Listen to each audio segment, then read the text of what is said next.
पद्धतीने झाले की आम्ही घर चालवायला मदत करू शकतो, आम्ही तुम्हाला सपोर्ट देऊ शकतो. कारण बऱ्यापैकी आपल्या बायकांची अशी अवस्था आहे, मी बऱ्याच ठिकाणी कार्यक्रमाला गेले की सांगत असते की बायकांची अवस्था कशी कढीपत्त्यासारखी. बरोबर आहे, कढीपत्ता जोपर्यंत तुमचा यूज आहे, मग ते नवऱ्याला बायको म्हणून असू दे आणि आई बाबांना ती आपली पोरगी म्हणून असू दे किंवा पोरांना आया म्हणून असू दे, जोपर्यंत आपला उपयोग होतो तोपर्यंत वापर होतोय, नाही तर फेकून दिलं तर आपण कढीपत्त्यासारखं आपलं फेकून देता कामा नये. हे पहिला हे डोक्यात ठेवा.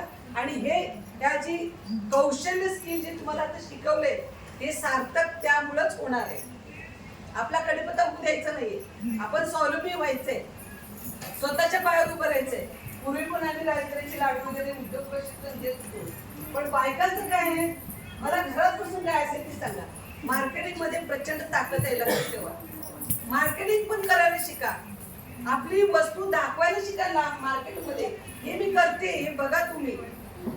मी तुम्हाला सांगते, मिरगुण नावाचा जो प्रकार होता, जो स्नॅक म्हणून वापरत होतो, ते मी बिअर मध्ये सुद्धा दिलेलं आहे. का तर